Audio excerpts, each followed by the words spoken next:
Professor Jorge, muito obrigada por estar aqui com a palavra, então. Boa noite a todos. Carmela, queria te agradecer mais uma vez pelo convite. Já posso dizer que nós temos uma parceria e quero te dizer que, apesar de estar se avizinhando daí o momento da gente deixar o Rio Grande do Sul, depois de 8 anos, continuo como parceiro, né? É um afastamento só ilusório, porque na verdade eu vou estar em termos de tempo, né, num espaço muito menor do que anteriormente, né? Hoje eu moro em Bagé, a gente vai singrando a estrada 5 horas, né? Campo Grande, 2h30, a gente está aqui e pronto para colaborar, né? Agradecer aqui também nessa música maravilhosa, é uma música que nós não estamos acostumados, a verdade é essa, né? A gente liga o rádio, escuta a nossa música normal, e quando a gente para ouvir esses artistas, a letra, né, o ritmo, a gente se surpreende, porque diz muita coisa, diz no íntimo de cada um de nós. E finalizando o introito, eu queria aqui saudar um amigo muito querido. A vida é interessante, né? Ela nos surpreende. Estava vindo aqui pelo corredor do shopping e me deparei com um amigo muito querido, de anos, trabalhou junto a nós lá em Bagé, hoje está no Rio de Janeiro, é o Dr. Maxi, promotor de justiça, e que há algum tempo eu não vi, um grande amigo mesmo, não é amigo de se falar não, né? E coincidentemente nos esbarramos aqui pelo corredor e convidei, né, ele para estar presente aqui nesse evento maravilhoso. Eu digo evento maravilhoso porque os eventos de direito ultimamente estão chatos, né? Se fala sempre a mesma coisa, aquelas mesmas teorias e aquela coisa arrastada. Então um evento como esse, que combina direito, música, filosofia, é um diferencial, né? Nos dá prazer. E eu tenho a dizer que até como jurista e um filósofo frustrado também, porque fiz 2 anos de faculdade de filosofia, infelizmente tive que abandonar, eu comecei a migrar para outras áreas. A área do direito já não me satisfazia plenamente. E passei a participar com muita ênfase dos encontros e eventos envolvendo a psicanálise. Principalmente aqui em Porto Alegre, existe uma associação, a APOA, que dá eventos espetaculares. E para a gente que maneja o direito, né, nós temos uma colaboração muito maior do que nesses eventos tradicionais do direito, por mais incrível que pareça. Pois bem, então o nosso tema é: a arte existe para que a realidade não nos destrua. Se atribui a Nietzsche essa frase. Na verdade é mais ou menos mais uma daquelas lendas urbanas, né? Porque Nietzsche não disse isso, né? Muito embora, se a gente pesquisar, nós vamos ver afirmações de que ele disse e que estava, por exemplo, no nascimento da tragédia ou na vontade de potência. Não está. Na verdade, ele falou realmente a ideia, né? Mas está registrado nos fragmentos póstumos. Foram fragmentos que foram organizados em termos de livros e publicados após a morte de Nietzsche. Eram anotações que ele fazia quando escrevia o seu livro. E nós temos 2 passagens desses fragmentos póstumos, né, que ele traz essa ideia, que é difundida, principalmente na internet, né, da arte existe para que a realidade não nos destrua. Basicamente, ele disse, a verdade é inconveniente. Temos a arte para não morrermos da verdade. E também disse, nós temos a arte a fim de não morrer da verdade. Então, na verdade, né, a ideia é a mesma. Só que houve, né, uma maquiagem dessa ideia e começou a se difundir, porque realmente a ideia é muito interessante. A arte existe para que a realidade não nos destrua. E aí os nossos músicos aqui, né, na letra da música, essa música maravilhosa, tem uma passagem que diz mais ou menos o seguinte: o sistema destrói tudo e toma conta de você. eu não quero aqui discutir Nietzsche com os senhores e com as senhoras, né? Eu quero fazer uma provocação. Nietzsche é só um pretexto, foi só um pretexto para puxar essa frase. Então eu quero chamar, né, todos a reflexão sobre o que está embutido nesse tema. Né? Vejam, por exemplo, se a gente olhar o semblante dos nossos 4 músicos aqui. Né? A gente olha para eles e certamente podemos afirmar algumas verdades. Uma verdade é que, em algum momento da vida, eles passaram por sofrimentos extremos. A outra verdade é que esses sofrimentos causaram dramas na vida deles. E uma terceira verdade é que, pelo que eles demonstraram hoje aqui, com a arte deles encarnada na música, né, em algum momento eles se agarraram na arte deles, na música, para superar esses sofrimentos, esses dramas, para renascer das cinzas, para encontrar a redenção e a felicidade na vida. Mas isso, né, não é só em relação aos nossos músicos, é em relação a cada um de nós. Né? Qual de nós, né, nessa passagem, porque a vida é um ritual de mera passagem. Não importa a religião. Eu sou espírita, né, mas o evangélico, o católico, o budista, o umbandista, o ateu, né, é uma realidade. A vida é um ritual de passagem. O que tem depois é que a gente vai divergir, né? Mas a vida é um ritual de passagem. E nesse ritual, assim como os nossos músicos, cada um de nós está submetido, né, às dores, ao sofrimento, às tensões, aos dramas cotidianos. Ninguém passa, né, incólume nessa vida. Né? Ele costumava dizer, né, que é uma dor muito grande quando se enterra uma mãe. Né? Eu vivenciei essa experiência terrível. Né? Mas também quando se enterra um filho. Né? E as dores, elas vão variando de acordo com, né, a passagem da nossa vida, nossas características, né? A miséria material, a miséria física, a doença, né? O sofrimento por amor, o sofrimento por não encontrar um trabalho que nos satisfaça, que nos valorize. Então, a vida, na verdade, ela é, vamos dizer assim, um apanhado de sofrimentos e que nós temos que procurar um núcleo para trabalhar para atingir o ponto de felicidade. E aí vem exatamente essa frase. Vamos utilizar a frase original. A verdade é inconveniente. Temos a arte para não morrermos da verdade. Né? Nietzsche, para Nietzsche, a vida era uma experiência essencialmente estética. A arte, para Nietzsche, representava a estética, incluindo a música também. E só isso.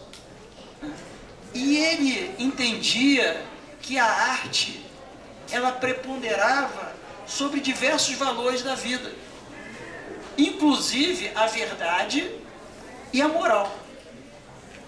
Essa era a ideação de Nietzsche. Tanto é que no primeiro livro que se atribui a ele, O Nascimento da Tragédia, Nietzsche afirma, faz um discurso, né, quase que um protesto contra a conduta de Sócrates, que se permitiu cumprir a sentença aí deferida e morrer da ingestão de cicuta, né, em nome da verdade, porque a Sócrates foi proposto diversas vezes antes da sentença final, antes do momento final da sentença, que ele, né, utilizasse de determinados meios para se salvar, até de subornos, enfim, de diversas situações, e ele recusou, porque segundo ele aquilo não estava em sintonia com a verdade. Então Nietzsche critica veementemente Sócrates, porque diz que a arte de Sócrates, né, as palavras emoldurada nas palavras, na filosofia de Sócrates, era muito maior, muito mais pujante do que a verdade ou a moral. Só que eu proponho aos senhores uma reflexão maior, uma expansão do conceito de arte, não só para considerar a arte a experiência meramente estética, mas qualquer realização protagonizada pelo ser humano de forma diferenciada, que tem o potencial de gerar impactos positivos na sociedade. Qualquer, desde que gere impactos positivos na sociedade e seja realizada de forma diferenciada. Isso nos traz para o catálogo da arte, não só a música, a pintura, a representação, a gravura, a escultura, não só a experiência estética, como também a experiência de qualquer tipo de pessoa que o faça diferenciadamente em proveito da sociedade. O lixeiro, por exemplo, ele pode fazer da sua labuta arte. O médico, o advogado, o arquiteto também tem um grande apego estético da profissão. Um dia passou na internet um vídeo de um vendedor de algodão doce na China, vendedor de rua, e ele fazia flores, né, o algodão doce em forma de flores. Isso é arte pura, é arte na profissão e arte na estética. Então, eu proponho aos senhores essa reflexão. A arte, né, muito mais englobante do que a mera experiência estética. Para quê? Para chegarmos à conclusão que todos esses dramas que a gente vive na nossa vida, e não há como fugirmos dele, não há como fugirmos dos dramas de todas as espécies. Em algum momento na nossa vida, né, dizem que a felicidade é só um momento, né, mas em algum momento nós vamos nos defrontar com esses dramas, esses sofrimentos, e vamos ter dois pontos: ou sucumbir, conforme infelizmente muitas pessoas fazem, ou nos agarrar a alguma coisa. E quando nos agarrarmos a essa coisa, nós vamos subindo e vamos renascer das cinzas. Nós vamos descobrir uma experiência muito maior do que a experiência material. E às vezes, ou muitas vezes, segundo o próprio título da minha intervenção aqui, né, essa redenção, essa busca, né, esse renascer das cinzas, tal como o fênix, está agarrado e atrelado à arte. Foi o que eu disse, né? Quantas vezes os quatro músicos aqui, né, não se agarraram na sua arte para superar dores pessoais, dores de amor, dores de perda, dores de frustração, muitas vezes pelo não reconhecimento de um projeto, de um talento. Quantas vezes? Né? Então, eles se agarraram na arte, na música, para se superar. E nós? Né? Eu não posso me agarrar na música. Se eu pegar um microfone para cantar, vou ser expulso daqui. Né? Eu tenho que me agarrar em alguma coisa que eu faça de forma diferenciada em prol da nossa sociedade. E é isso que falta, muitas vezes, no total. Ah, isso é romântico? Pode ser. Mas se esse romantismo fosse efetivamente colocado em prática, nossa sociedade seria diferente. Eu tenho sérias reticências aos teóricos dos direitos humanos. Por quê? Porque são teóricos e não saem da teoria. Uma vez eu citei o nome da Carmela no Facebook, numa discussão, né? E disse o seguinte: não adianta eu dizer que a polícia está errada ao agredir manifestantes. Não adianta eu atacar, né, toda uma corporação policial em nome da atitude de um ou dois, se eu só fico escrevendo, né, e atacando todo mundo. Né? Então eu tenho que fazer alguma coisa diferenciada em prol da sociedade, em prol da teoria que eu acredito que vai melhorar a nossa sociedade. E citei o nome da Carmela, né, dizendo o seguinte, que a Carmela é gente que faz, porque ela né, protagoniza todos esses projetos maravilhosos, direito do cárcere, né, ela é uma perfeita ativista, né, dos direitos humanos, do pensamento reflexivo, né, da reflexão, né, em alto nível, e é isso que nós precisamos. O Brasil está cheio de teóricos que só teorizam. Nós temos que congregar a teoria à prática. E assim, se a gente o faz de forma diferenciada e reverte isso em prol da sociedade, nós estamos melhorando nossa sociedade. Sem romantismo, isso é prática, né? Isso é prática. Então, cada um de nós deve buscar dentro de si, né, o que faz de melhor. Ah, mas eu só faço bolo de melhor. Faça isso e melhore a sociedade. Se é diferenciado o seu bolo, né? Se é feito com amor, se tem um ingrediente secreto, se todos gostam, né? Então, que tal aí numa atividade beneficente, né, levar esse bolo até a PAI para as crianças, levar esse bolo até o asilo, né, fazendo a diferença, e isso vai voltar para a gente em forma de redenção. E quanta gente supera os sofrimentos, as dores dessa forma, né? William Morgan, ele afirmou o seguinte: a arte, um dos grandes valores da vida, deve ensinar aos homens humildade, tolerância, sabedoria e magnanimidade. Completando o pensamento de William Morgan, né, Máximo Gorki assim afirmou, o que vem ratificar o que nós acabamos de apresentar para os senhores. O talento desenvolve-se no amor que pomos no que fazemos. Talvez até a essência da arte veja o amor pelo que se faz, o amor pelo próprio trabalho. E com isso, a gente vai construindo essa boia que pode nos salvar desses sofrimentos extremos, né? Até mesmo de estarmos à margem da sociedade. Por isso que eu não concordo muito com o discurso que imputa sempre à sociedade a responsabilidade pela criminalidade. Culpada é a sociedade. Ele não teve chances. Mas será que, a despeito de um caso ou outro, não seria o ser humano que faz as suas chances? Que procura as suas chances dentro do conceito do livre-arbítrio? Porque ninguém disse que ia ser fácil, né? Quando a gente nasceu, ninguém afirmou, vai ser muito fácil. Eu tenho toda uma história de vida que demonstra isso. Sempre abrindo mão de determinadas coisas para conquistar outras.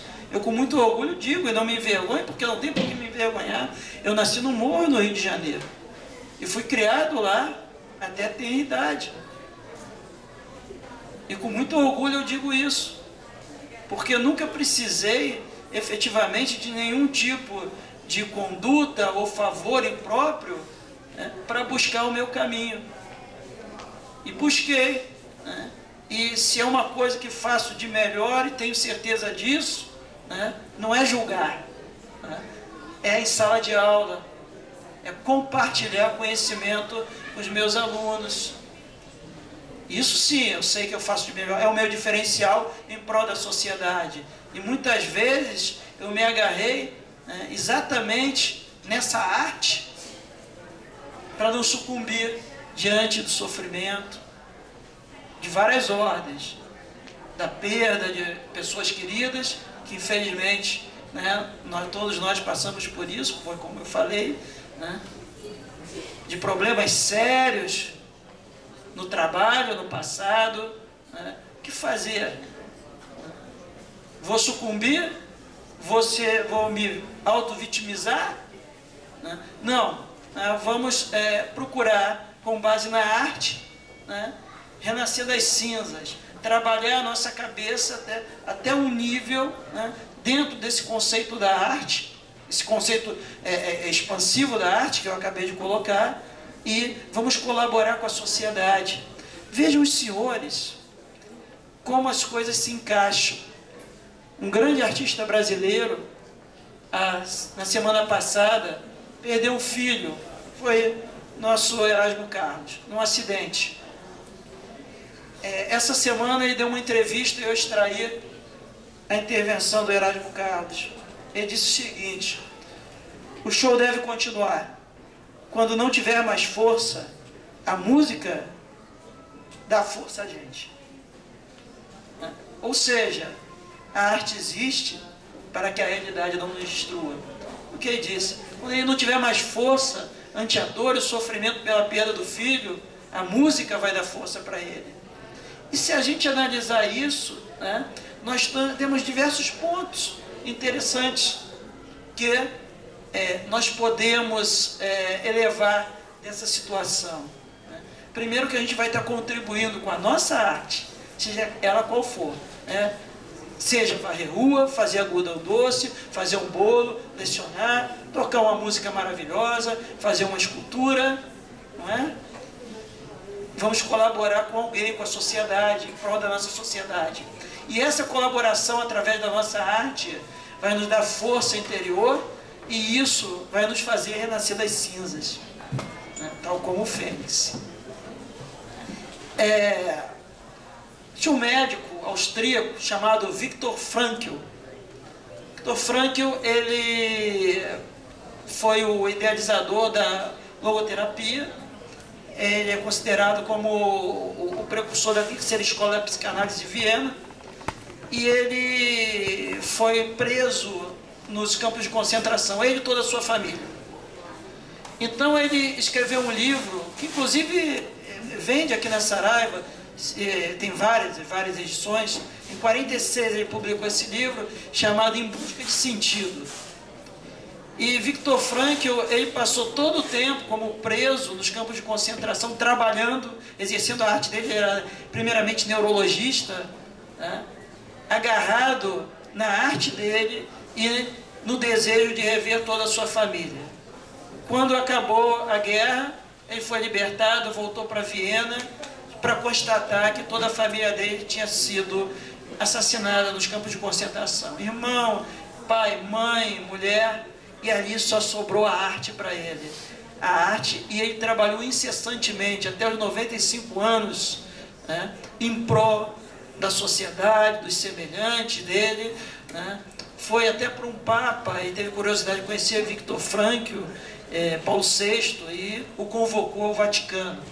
E numa das passagens ele diz o seguinte: o homem, por força de sua dimensão espiritual, pode encontrar sentido em cada situação da vida e dar-lhe uma resposta adequada. Ou seja, né, por pior que seja o panorama, por mais sofrimento que seja tomado aquela pessoa, por maior que seja a tragédia, por mais difícil que seja a realidade que ele vivencia, ainda assim a dimensão espiritual dele, ela é imensa, e ele pode efetivamente daquele momento buscar outras coisas, de forma que vai renascer das cinzas novamente. Ou seja, né, vai dar uma resposta adequada e não vai sucumbir àquele momento terrível em que vive. Então, a minha mensagem, basicamente, meu tempo já termina e eu tenho dificuldade, porque quando eu começo a falar, eu realmente não paro mais, né, à vontade, né? A professora disse que ela tem a dificuldade da improvisação. Eu não tenho essa dificuldade, mas eu já tenho a dificuldade de fixar na mente as frases, por isso que eu trago tudo escrito, né? As frases, porque realmente eu não consigo, né? Eu faço uma construção e anoto as frases de link, para não se perder toda a essência, que são realmente pensamentos maravilhosos.